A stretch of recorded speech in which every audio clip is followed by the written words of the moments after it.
ছুটির পর আন্দোলন আবার দুর্বল বৈষম্য বিরোধী ছাত্র আন্দোলনের ব্যানারে ৭ জুলাই শুরু ঢাকা প্রাগজনমে অবস্থান কর্মসূচি ও সড়ক অবরোধ যা ছিল বাংলাদেশের প্রধান প্রধান বিশ্ববিদ্যালয় ও শহর। ১১ জুলাই চলাকালে পুলিশের হামলার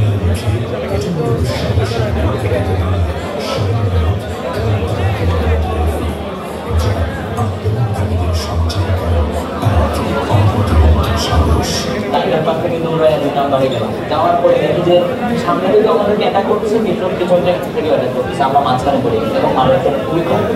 তো ওই সময় সবাই দৌড়াচ্ছে, পালাচ্ছে, যে যেদিকে পারতেছে সবাই যাচ্ছে। তো আমিও দৌড়াচ্ছি, আমি সবাইকে ডাকতেছি ভাই খারাপ দৌড়ায় না। তো আমি যখন আস্তে আস্তে দৌড়াচ্ছি আমার কানে বাঁচতেছে যে মানুষগুলোকে আমি আশা করেছিলাম দুজনকে যে এই আন্দোলন থেকে সরে দাঁড়াবো না যতক্ষণ পর্যন্ত দাবি আদায় না হচ্ছে, থেকে জানাই দিতে। তো আমি তো এই কথাটা ডাকতেছিলাম, তো কথা একটা নিজের প্রতি নিজেকে বুদ্ধি ছিল। তারপর ভাবলাম যে আজকে যা হওয়ার হবে।